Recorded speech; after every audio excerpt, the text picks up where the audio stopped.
नमस्कार दोस्तों, आज हम बात करेंगे एक ऐसे तत्वदर्शी संत की जिसके जेल में रहते हुए भी करोड़ों लोग जुड़ रहे हैं और नाम दीक्षा लेकर सभी दुखों को दूर करके सर्व सुख प्राप्त कर रहे हैं। आज हम जानेंगे वही तत्वदर्शी संत रामपाल जी महाराज जेल में क्यों हैं और प्रमाणित करके दिखाएंगे कि ब्रह्मा विष्णु महेश की उत्पत्ति कैसे हुई, माता दुर्गा और ब्रह्म का क्या संबंध है, वेदों के अनुसार सृष्टि का रचयिता और सर्वोच्च परमात्मा कौन है, पूर्ण मोक्ष मार्ग तथा प्रमाणित भक्ति विधि क्या है। दोस्तों, आज हम ये भी जानेंगे कि अक्सर शादी में फेरों के समय पंडितों के द्वारा बोले जाने वाला मंत्र कश्यप गोत्री कश्यप गोत्रा मंत्र का रहस्य क्या है। दोस्तों, हमारा इतिहास गवाह है जो सत्य के मार्ग पर चला, उसके साथ ये नकली विद्वान असुर स्वभाव वाले धूर्त और मूर्ख लोगों द्वारा राजा और प्रजा को गुमराह करके महापुरुषों पर जुल्म करते आ रहे हैं और सच्चाई जानने के बाद जनता ने उन्हें पलकों पर बिठाया। जैसे श्री राम जी, श्री कृष्ण जी को पूरे जीवन संघर्ष करना पड़ा, सुकरात जी को जहर दे दिया गया, ईसा जी को करस करवा दिया गया, गांधी जी को कई बार जेल जाना पड़ा, गुरु नानक देव जी पानी पर चल सकते थे, अन्य लोकों में भी जा सकते थे, फिर भी बाबर की जेल में 7 महीना 17 दिन रहे। आखिर क्यों? लगभग 600 साल पहले कबीर साहब को इन धूर्त लोगों ने मारा, काटा, जलाया, खूनी हाथी के सामने डाला, गोले मारे थे और पूर्ण समर्थ होते हुए भी उन्होंने किसी का अहित नहीं किया। उसी प्रकार अब संत रामपाल जी को सत्य बोलने का इनाम दिया जा रहा है, लेकिन सत्य को कुछ दिन दबाया जा सकता है, मिटाया नहीं जा सकता। और वो समय अब आने दो जब जनता जवाब मांगेगी कि हमारे धर्म ग्रंथों में लिखा क्या है और हमें इन नकली विद्वानों ने अब तक बताया क्या है। तब छिपने को जगह भी नहीं मिलेगी। और रही बात संत रामपाल जी की जेल की, तो जिसकी बात की उसकी इसीलिए सी बात, जिसके पास ताकत होती है सरकार उससे दबती है। क्यों यहाँ मत कहे कि हम क्या करेंगे, भाई ये करना चाहिए वो करना चाहिए, बस करें, करके दिखाएं। संत रामपाल जी और आर्य समाजियों के बीच सत्यार्थ प्रकाश और पवित्र वेदों को लेकर आध्यात्मिक ज्ञान चर्चा न्यूज़पेपरों के माध्यम से शुरू की गई। लेकिन जब संत जी के तर्कों का जवाब आर्य समाजी देने में असमर्थ रहे तो आर्य समाजियों ने ज्ञान का उत्तर ज्ञान से न देकर हिंसा का रास्ता अपनाया और अनेक मिथ्या कहानी बनाकर के जनता व मुख्यमंत्री को भ्रमित करके सन 2006 में क्रोथा आश्रम पर आक्रमण कर दिया और संत रामपाल जी पर झूठे मुकदमे बनाकर जेल में डाल दिया गया। और उसी समय से संत रामपाल जी अपने ऊपर लगे आरोपों की सीबीआई जांच की मांग कर रहे हैं, लेकिन आज तक जांच नहीं हुई। आखिर क्यों? मैं चाहता हूं कि कोई अपने आप को आर्य समाजी कहने लग जाए, इससे वो आर्य समाज के लोग नहीं हो जाते। यदि उनके वाणी और चरित्र में वो बात नहीं है तो मैं उनको आर्य समाजी नहीं मानता। जिस प्रकार की भड़काऊ भाषा बोल रहे हैं, जिस तरह का भड़काऊ काम वो कर रहे हैं, कानून अपने हाथ में लेकर क्रोथा कांड करवा दिया गया।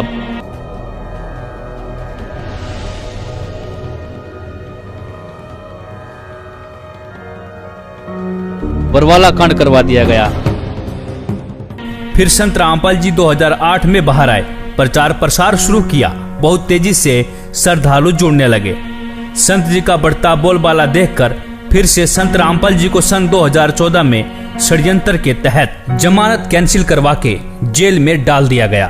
तो संत रामपाल जी ने इन नकली विद्वानों के झूठ तथा पाखंड को उजागर करके सभी धर्म ग्रंथों के गूढ़ रहस्यों की सच्चाई दिखाने के कारण ही आज जेल में है।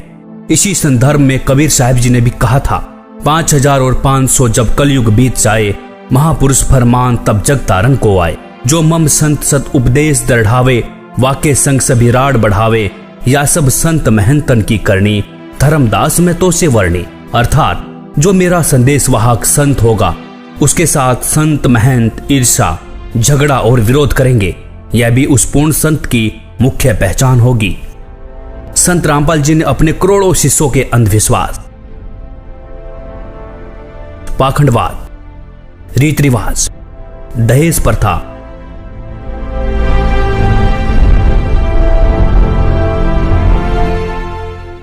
नशाखोरी, मांसाहार, आन उपासना तथा जाति धर्म आदि सामाजिक बुराइयों को पूर्ण रूप से समाप्त कर दिया है। और संत जी ने कहा है, जीव हमारी जाति है, मानो धर्म हमारा, हिंदू मुस्लिम सिख ईसाई धर्म नहीं कोई न्यारा। और इसके साथ ही संत रामपाल जी ने सन 2012 में विश्व के सभी धर्म गुरुओं को आध्यात्मिक ज्ञान चर्चा के लिए आमंत्रित किया था और कई धर्म गुरुओं की सच्चाई से भी रूबरू करवाया था। ये सिद्ध भी किया था कि इन सभी गुरुओं की भक्ति विधि शास्त्र विरुद्ध है। और गीता जी के अध्याय 16 के श्लोक 23 में भी लिखा है कि शास्त्र विधि को त्याग कर मनमाना आचरण करने से साधक को कोई भी लाभ नहीं मिलता है। कबीर साहिब जी ने भी कहा था, कबीर करनी तज कथनी कथे अज्ञानी दिन रात, कुकर जो भोकत फिरे सुनी सुनाई बात। गरीब कथनी के सूरे घने कथे अटंबर ज्ञान, बाहर जवाब आवे नहीं लीद करे मैदान। जिस समय जाकिर नायक ने विश्व के सभी धर्म गुरुओं को शास्त्रार्थ के लिए खुला चैलेंज किया था, तब कोई भी धर्म का ठेकेदार सामने नहीं आया जो जाकिर नायक की चुनौती को स्वीकार कर सकता था। तब संत रामपाल जी ने ही डॉक्टर जाकिर नायक की खुली चुनौती को स्वीकार करके 10 पॉइंटों पर झूठा सिद्ध करने की खुली चुनौती दी थी। अब हम आपको दिखाते हैं डॉक्टर जाकिर नायक की खुली चुनौती, देखिए वीडियो के माध्यम से। भारत के सभी राजनेताओं, स्वामियों, धर्मगुरुओं और शंकराचार्यों को मुसलमान धर्म के प्रवक्ता डॉक्टर जाकिर नायक की खुली चुनौती। ये चैलेंज है, कोई भी शख्स हिंदुस्तान में हो, मिनिस्टर हों दो, कोई भी स्वामी हों दो, कोई भी शंकराचार्य हों दो, इंशाल्लाह मैं तालिब इल्म हूँ इस्लाम और दीगर मज़हब का। मैं तस्लीम करता हूँ कि डिबेट होना चाहिए, मैं उनसे डिस्कशन करता हूँ। अगर मुझे गलत साबित करो, मैं बदलने को तैयार हूँ। ये मुसलमान की जबान है, हम जब जबान देते हैं उसका पालन करते हैं। संत रामपाल जी महाराज ने स्वीकार की मुस्लिम धर्म प्रवक्ता डॉक्टर जाकिर नायक की चुनौती। डॉक्टर जाकिर नायक के इस चैलेंज को स्वीकार करता हूं, लेकिन अपने उस वायदे को याद रखना जिसमें कहा है कि जो मुझे झूठा सिद्ध कर देगा, गलत सिद्ध कर देगा, मैं अपने आप को बदल लूँगा। चैलेंज आपको 10 पॉइंटों पर झूठा कर दूंगा सिद्ध, और कभी भी आकर के वो आध्यात्मिक ज्ञान चर्चा कर सकते हैं। और वो डॉक्टर जाकिर नायक अब तक संत जी के सामने नहीं आया। अब परमात्मा ने आके विकल्प बताया, वो हमने सुना नहीं, क्योंकि नकलियों ने सुनने नहीं दिया। नकली गुरुओं ने जो आज भी पंजे अड़ाना चाहते हैं, लेकिन अब इनके पंजे उखड़ जाएंगे, अब नहीं टेक पाएंगे, क्योंकि जनता शिक्षित है कि और ज्ञान सब ज्ञान डी, कबीर ज्ञान सो ज्ञान, और जैसे घोड़ा तोब कायम करता चले मैदान। और जो लोग कहते हैं कि संत रामपाल जी हिंदू विरोधी हैं, उन्हीं संत रामपाल जी ने ही इन धर्म के ठेकेदारों की लाज बचाई थी और यह सिद्ध किया कि सभी देवी देवता अपनी अपनी शक्ति के आधार पर स्वामी हैं, प्रभु हैं, भगवान हैं, साहब हैं। जैसे हमारे देश में MP, मंत्री, मुख्यमंत्री, प्रधानमंत्री, राष्ट्रपति हैं। अब मंत्री या मुख्यमंत्री को कोई राष्ट्रपति कहे, वो व्यक्ति महामूर्ख है, और ज्ञानी और अज्ञानी में यही अंतर है। दोस्तों, वास्तविकता ये है, संत रामपाल जी हिंदू विरोधी नहीं हैं। संत रामपाल जी तो धर्म ग्रंथों की वास्तविक सच्चाई दिखाकर शास्त्र अनुसार साधना सच्चे मंत्रों के आधार पर बताते हैं, और श्री ब्रह्मा जी, विष्णु जी, महेश जी, गणेश जी, दुर्गा जी ब्रह्म, परब्रह्म और पूर्ण ब्रह्म की प्रमाणित भक्ति विधि से साधना कराते हैं। शास्त्र अनुकूल साधना होने से साधक को सर्व सुख प्राप्त होते हैं, और इस भक्ति विधि से लाखों भक्तों को कैंसर, एड्स जैसी बीमारियों से जीवन दान मिल चुका है, और साधक इस विधि से पूर्ण मोक्ष का अधिकारी हो जाता है। अब हम प्रमाणित करके दिखाएंगे कि ब्रह्मा, विष्णु, महेश की उत्पत्ति कैसे हुई, माता दुर्गा और ब्रह्म का क्या संबंध है, और सर्वोच्च परमात्मा कौन है, पूर्ण मोक्ष मार्ग और प्रमाणित भक्ति विधि क्या है। प्रकाशित केवल हिंदी वाली में ब्रह्मा जी बता रहे हैं अपने पुत्र नारद को, ये संस्कृत शिवपुराण पृष्ठ 98 पे है। ये सब बताते हुए कि सृष्टि की रचना किसने की। यहाँ आ जाते हैं, जिस परब्रह्म के विषय में ज्ञान और अज्ञान से पूर्ण उक्तियों द्वारा इस प्रकार विकल्प किए जाते हैं, उसने कुछ काल के बाद, कुछ समय के बाद द्वितीय की इच्छा प्रकट की, उसके भीतर एक से अनेक होने के संकल्प उदित हुए। तब उस निराकार परमात्मा ने अपनी लीला शक्ति से अपने लिए एक मूर्ति की कल्पना की, और जो मूर्ति रहित परम ब्रह्म है, उसकी मूर्ति कौन है?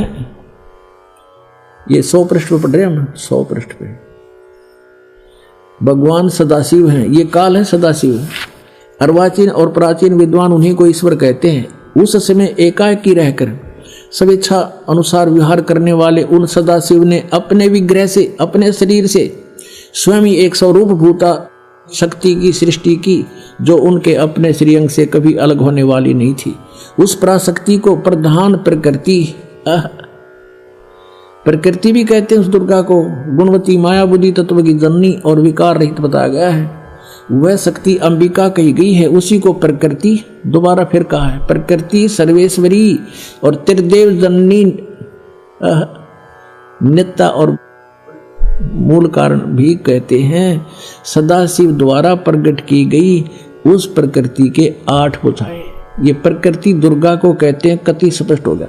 वे जो सदाशिव हैं उन्हें परम पुरुष शिव शंभु और महेश्वर कहते हैं। 101 पृष्ठ पर हम चल रहे हैं, रुद्र संहिता, गीता प्रेस गोरखपुर से प्रकाशित। वे अपने सारे अंगों पर भस्म रमाए रहते हैं। उन काल रूपी ब्रह्म ने एक ही समय, ये काल रूपी ब्रह्म है, ये काल रूपी ब्रह्म, ये काल है, काल रूपी ब्रह्म ने एक ही समय शक्ति के साथ शिवलोक नामक क्षेत्र का निर्माण किया। अब मैं क्या बताना चाहता हूं आपको, वे प्रिय और प्रियतम रूप शक्ति और शिवा, ये पति पत्नी रूप में उस काशी में रहते हैं। देवर से एक समय उस आनंद वन में रमण करते हुए शिवा और शिव के मन में यह इच्छा हुई कि किसी दूसरे की पुरुष की भी सृष्टि करनी चाहिए, जिस पर यह सृष्टि संचालन का महान भार रखकर हम दोनों केवल काशी में रहकर स्वेच्छा अनुसार विचरे और निर्वाण धारण करें। शिव बोले, वत्स व्यापक होने से तुम्हारा विष्णु नाम विख्यात हुआ। भगवान ब्रह्मा जी कहते हैं, देवर से तत्पश्चात कल्याणकारी परमेश्वर सांब सदाशिव ने पूर्व प्रयत्न करके मुझे अपने दाहिने अंग से उत्पन्न किया। जिस प्रकार विष्णु किया वैसे मैं क्या मेरा बेहोश कर दिया। पुण्यात्माओं, ये स्पष्ट हो गया कि दुर्गा को प्रकृति कहते हैं। श्रीमद् देवी भागवत सचित्र मोटा टाइप केवल हिंदी, गीता प्रेस गोरखपुर।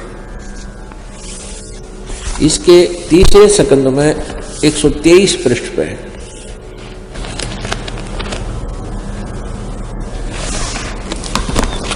ये है संक्षिप्त देवी भागवत तीसरा स्कंद, पृष्ठ 123 पृष्ठ। यहां से शुरू करते हैं। भगवान विष्णु जी अपनी माता दुर्गा की महिमा करता है और कहता, तुम शुद्ध स्वरूपा हो, यह सारा संसार तुम्हीं से उद्भासित हो रहा है। मैं ब्रह्मा और शंकर हम सभी तुम्हारी कृपा से विद्यमान हैं।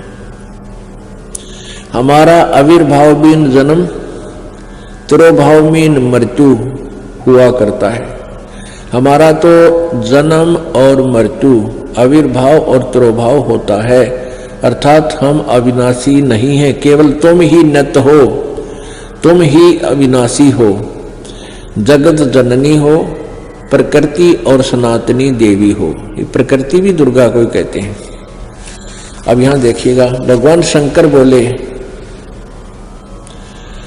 देवी यदि महाभाग विष्णु तुम्हीं से उत्पन्न हुए हैं, प्रकट हुए हैं, तो उनके बाद उत्पन्न होने वाले ब्रह्मा भी तुम्हारे ही बालक हुए। फिर मैं तमोगुनी लीला करने वाला शंकर क्या तुम्हारी संतान नहीं हुआ? अर्थात मुझे भी उत्पन्न करने वाली तुम ही हो। शिवे, संपूर्ण संसार की सृष्टि करने में तुम बड़ी चतुर हो। इस संसार की सृष्टि, स्थिति और संहार में तुम्हारे गुण सदा समर्थ हैं।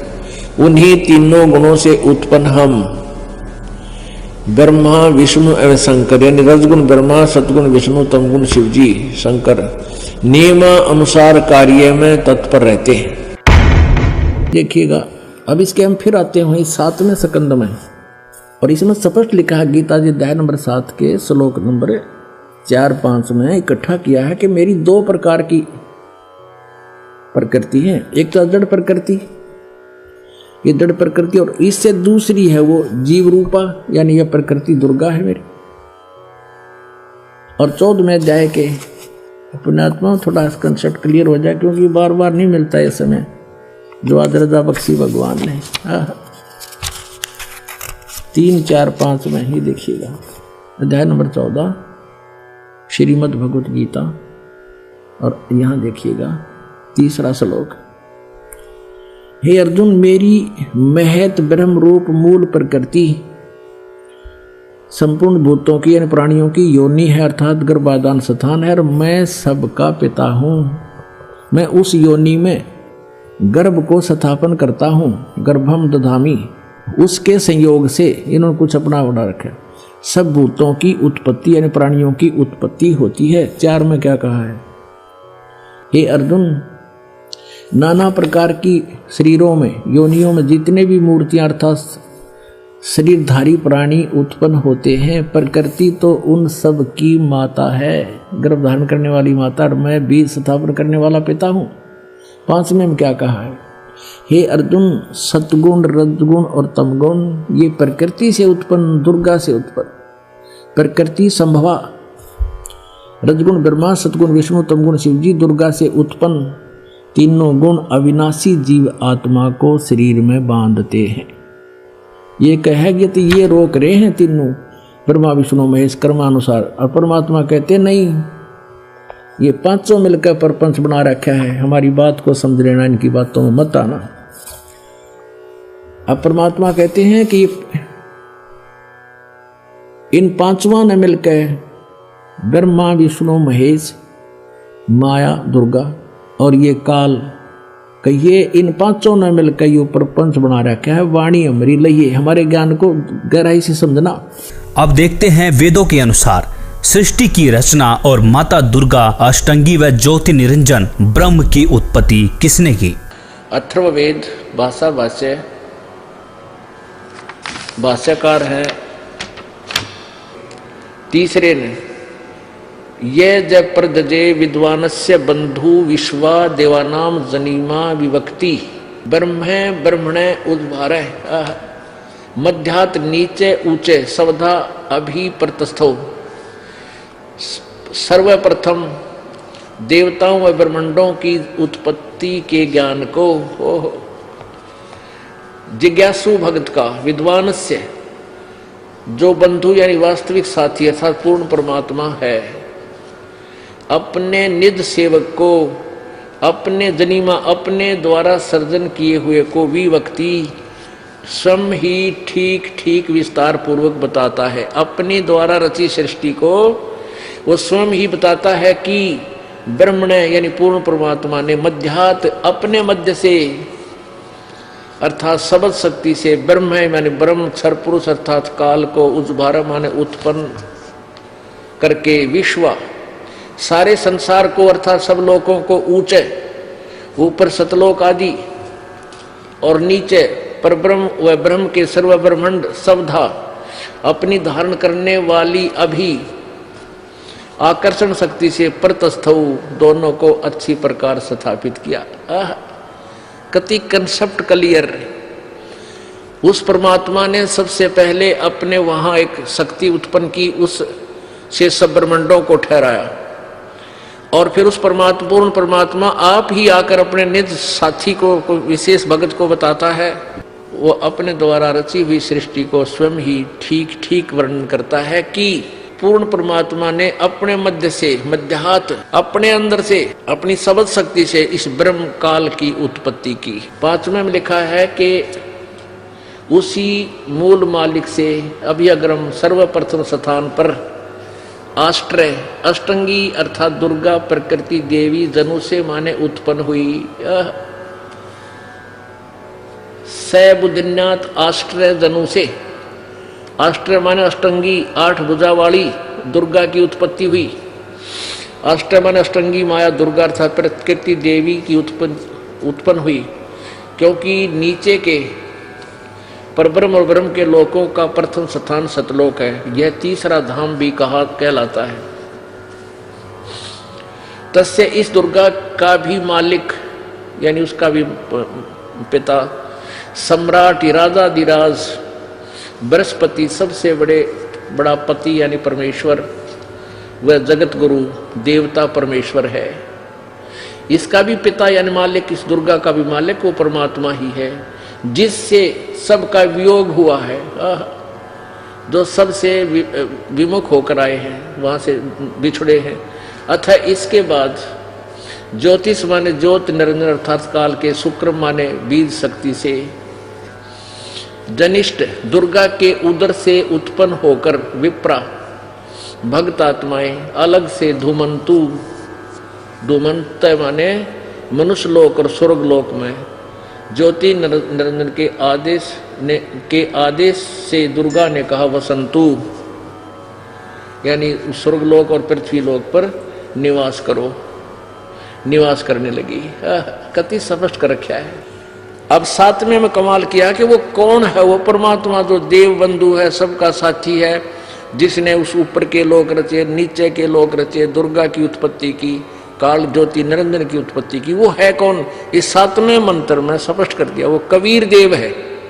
अथर्वाणम पित्रम यानी जगत, अथर्वाणम माने निश्चल अचल अविनाशी है जो, पित्रम माने सबका पिता, देव बंधु सभी पुण्यात्माओं का साथी, बृहस्पतिम जो सबसे बड़ा भगवान, नमसा यानी जो विधिवत साधना करने वाले को सुरक्षा के साथ, गच्छात माने वहां जो चले गए सतलोक में उनको ले जाने वाला, तो माने विश्वेशाम जनिता यथा से कबीर देव न दभायत सवधावान, ये कबीर देव, ये कबीर देव, वो कबीर देव है, वो कबीर प्रभु है जो अथर्वाण माने अचल अविनाशी, पितर माने जगत पिता, देव बंधु भक्तों का वास्तविक साथी अर्थात आत्मा का आधार, बृहस्पतिम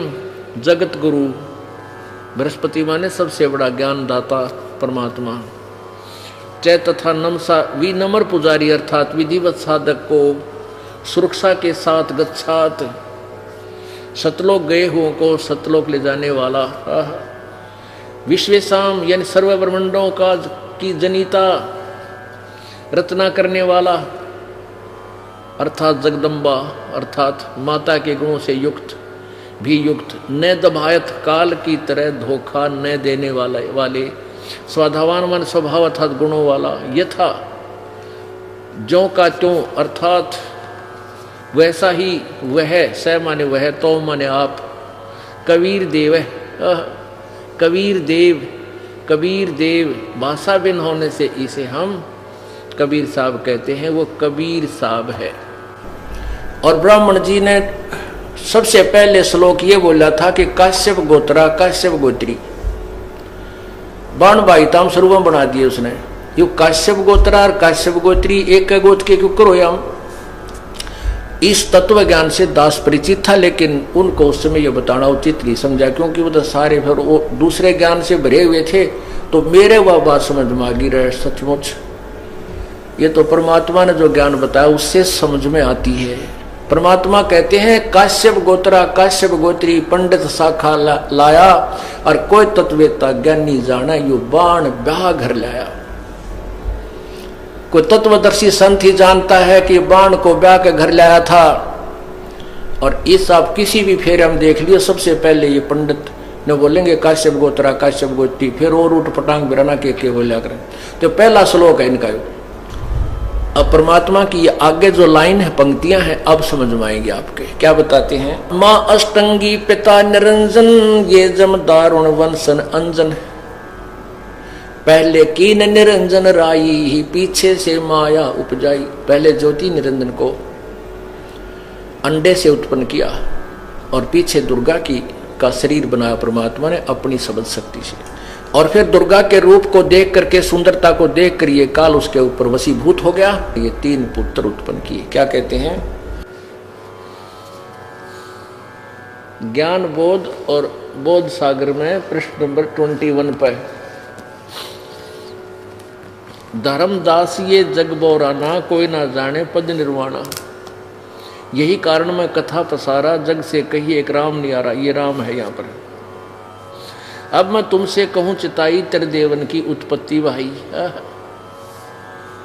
ज्ञानी सुने सो हृदय लगाई, मूर्ख सुने तो गम नहीं पाई। माँ अष्टंगी पिता निरंजन, और ये जम दारुण वंशन अंदन। पहले कीन निरंजन राई, पीछे से माया उपजाई। कामदेव धर्मराय सताए, देवी को तुरंत रखाए। पेट से देवी करी पुकारा, हे साहेब मेरा पुकारी, वे साहेब मेरा करो बारी। धर्मराय को हिकमत कीना, नख रेखा से भग कर लीना। दुर्गा के स्त्री इंद्री नहीं थी, इसने अपने नाखनों से बनाया। धर्मराय करे भोग विलासा, माया को रही तबासा। 3 पुत्र अष्टंगी जाए, और ब्रह्मा विष्णु शिव नाम धराए। 3 देव विस्तार चलाए, इनमें ये जग धोखा खाए। पुरुष गम कैसे कोई पावे, काल निरंजन जग भरमावे। परमात्मा को कैसे जाने, काल सबको भ्रमित किए हुए है। 3 लोक अपने सुत जिन्हा, सुन निरंजन बासा लीना। अलख निरंजन सुन ठिकाना, ब्रह्मा विष्णु शिव भेद नहीं जाना। 3 देव सो उसको झावा, निरंजन का वो पार नहीं पावे। ये ब्रह्मा विष्णु महेश की पीस निरंजन की पूजा करने लगे हैं, इसका भी ये पार नहीं पा सके। अलख निरंजन ये काल बड़ा बंटवारा, 3 लोक के जीव कीन आहारा। ब्रह्मा विष्णु शिव नहीं बचाए, सकल खाए पुन धूर उड़ाए। और इस काल के 3 के सुत हैं तीनों देवा। 3 माने उनके, दुर्गा और इस काल के पुत्र हैं तीनों देवता, ब्रह्मा विष्णु महेश। और आंध्र जीव करते हैं सेवा, अंधे लोग इन्हीं की पूजा करते हैं, ब्रह्मा विष्णु महेश की। तीनों देव और अवतारा, ताको भजे सकल संसारा। 3 गुणों का ये विस्तारा, धर्मदास में कहो पुकारा। गुण तीनों की भक्ति में, ये भूल पड़ो संसार। कह कबीर निज नाम बिना, कैसे उतरे पार। अब ये सभी सदग्रंथ आदरणीय है, और इन्हीं सब सदग्रंथों में ये विद्यमान है कि ब्रह्मा विष्णु महेश के माता पिता ये काल और दुर्गा है। आइए अब जानते हैं पूर्ण मोक्ष मार्ग और शास्त्र अनुकूल साधना क्या है। संत रामपाल जी महाराज प्रथम बार में श्री गणेश जी, श्री ब्रह्मा सावित्री जी, श्री विष्णु लक्ष्मी जी, श्री शंकर पार्वती जी व माता शेरावाली का जाप देते हैं, जिसका वास हमारे मानव शरीर में बने चक्रों में होता है।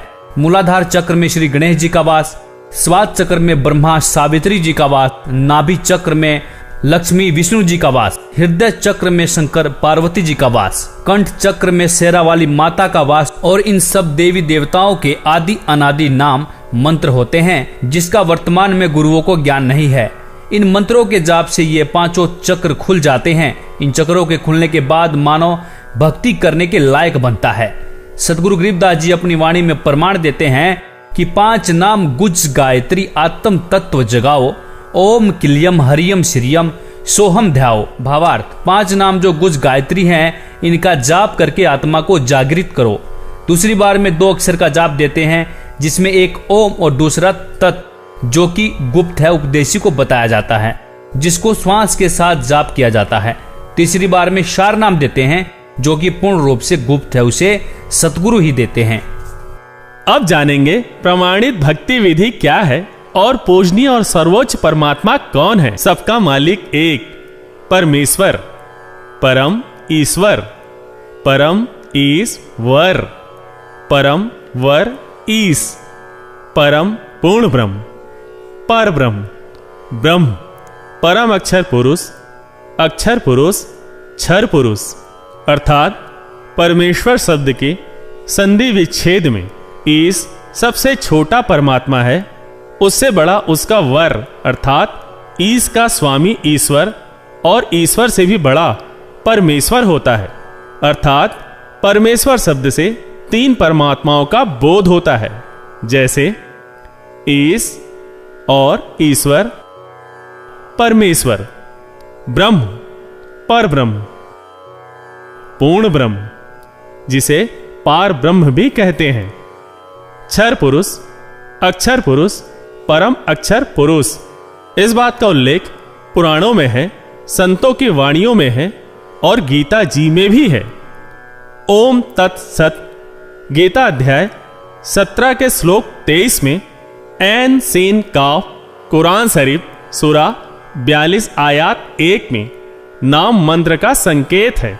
परमात्मा की वाणी है कि कबीर कोटि नाम संसार में, इनसे मुक्ति न होए, सार नाम मुक्ति का दाता, वाके जाने न कोई। संतों की वाणियों में सतनाम सार नाम का जिक्र है। वह यही 3 मंत्रों का मेल है। इस सांकेतिक मंत्र को पूर्ण रूप से जानने के लिए तत्वदर्शी संत बाखबर की खोज करनी चाहिए।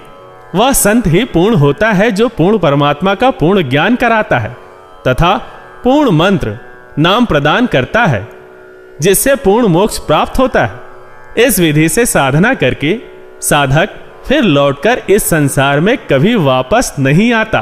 3 बार में नाम जाप देने का प्रमाण है गीता अध्याय 17 के श्लोक 23 में ओम तत्सत इति निर्देशः ब्राह्मण त्रिविधि स्मृतः ब्राह्मण तेन वेदा च यज्ञा च विहिता पुरा। ओम ब्रह्म का, तत् सांकेतिक मंत्र पर ब्रह्म का, सत पूर्ण ब्रह्म का, ऐसे यह 3 प्रकार से पूर्ण परमात्मा के नाम सुमरण का निर्देश संकेत कहा है। और सृष्टि के अनादि काल में विद्वानों ने बताया कि उसी पूर्ण परमात्मा ने वेद तथा यज्ञादि रचे।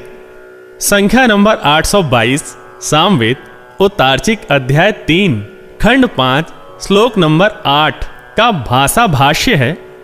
मनीषी भी पवते पूर्य कबीर निर्भीयतः परिकोशान अशिष्यदत् त्रितस्य नाम जनयन्न मधु चरणीन्द्रस्य वायुम संख्याय वर्धयन।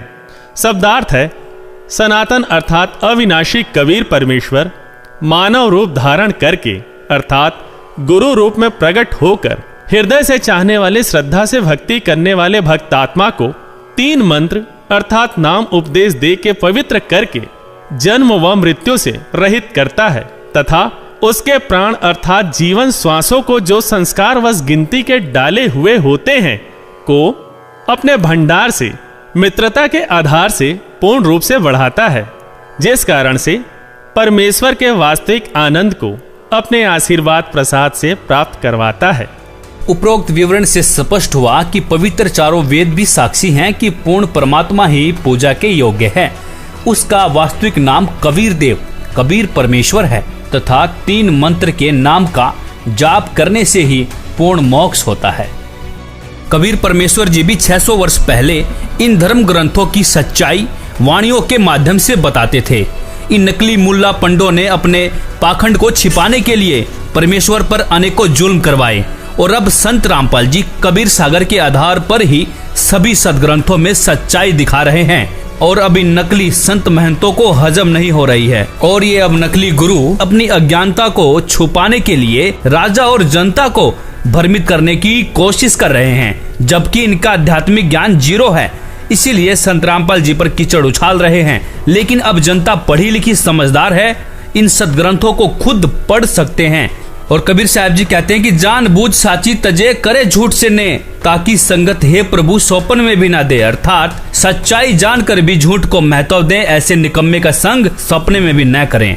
धन्यवाद। इस पे आपकी क्या राय है? अपनी राय अवश्य दें। वीडियो अच्छी लगी हो तो लाइक, कमेंट और शेयर जरूर करें और चैनल को सब्सक्राइब करना ना भूलें।